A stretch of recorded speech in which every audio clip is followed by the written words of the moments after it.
Hello, Staff Sergeant Jones, 134th Security Forces Squadron, Combat Arms. Today we'll be going over some tips and tricks with the M9 Beretta pistol. All these tricks, or these tips, will be universal with any pistol. Starting out, we always want to do safety first. So remember your classroom acronyms: safe mag, chamber safe. So we're going to ensure the weapon is on safe. We're going to ensure that mag well's cleared out. It is. And we're going to ensure that chamber is indeed empty. And then one last time, ensure it's on safe. This weapon is now safe.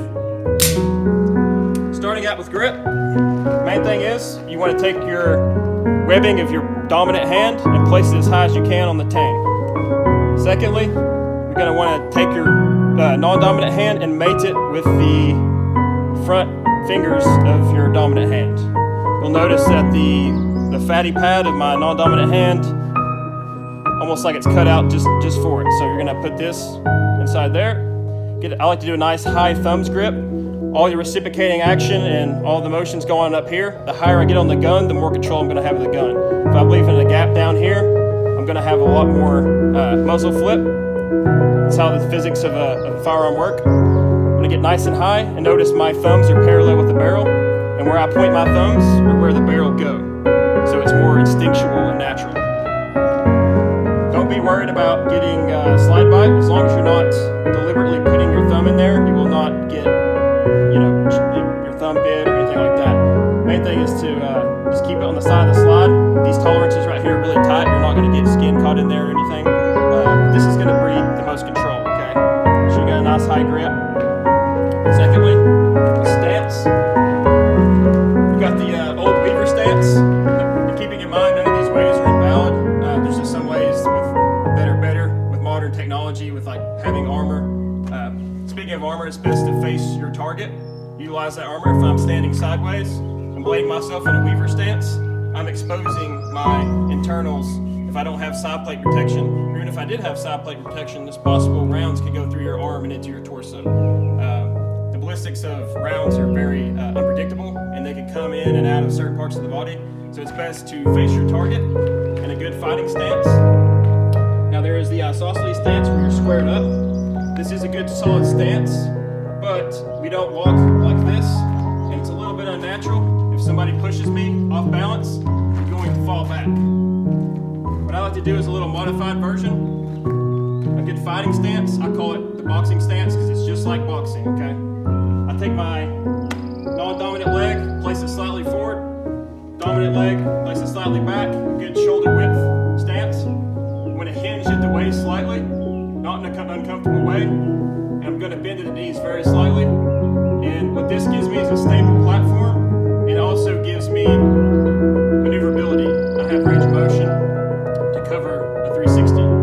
So with maneuverability, I'm allowed with the Weaver stance. I can only have a limited range of motion, okay? Because I can't cover my 9 or my 8 all the way back to 6 this way, because I can't twist around like that. This boxing stance, as I call it, it's just like boxing with your fists. It's the same thing. It's a fighting stance, okay? Same with the rifle. I have the rifle just like this. Notice if I'm off balance, I can catch myself with my dominant leg or forward, either way, okay? Just like a boxing stance. It's a fighting stance, get nice and low, and just like boxing but with guns, okay?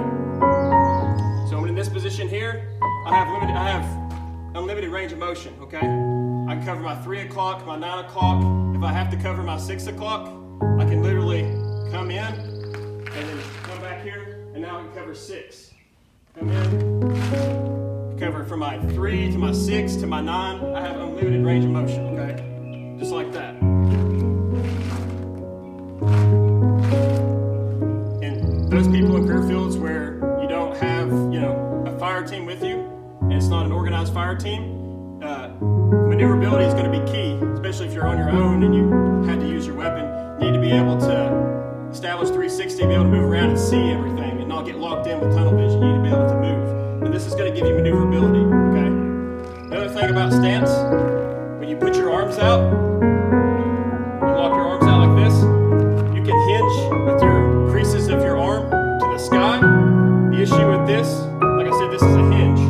When I fire and the recoil comes up, I'm hinging up. A little trick you can do is you can take and slightly rotate your elbows up to where my elbows and underarms are supinated slightly. If you're doing it too much, it'll get a little uncomfortable and a little fatiguing.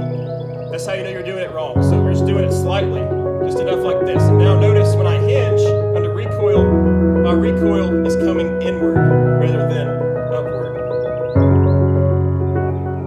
Sure you got that nice aggressive boxer stance. Head slightly forward, weight slightly forward, absorb that recoil. I've got my elbows twisted up slightly, and under recoil, I will have much more control in conjunction with my high thumbs grip. I hope these tips and tricks have been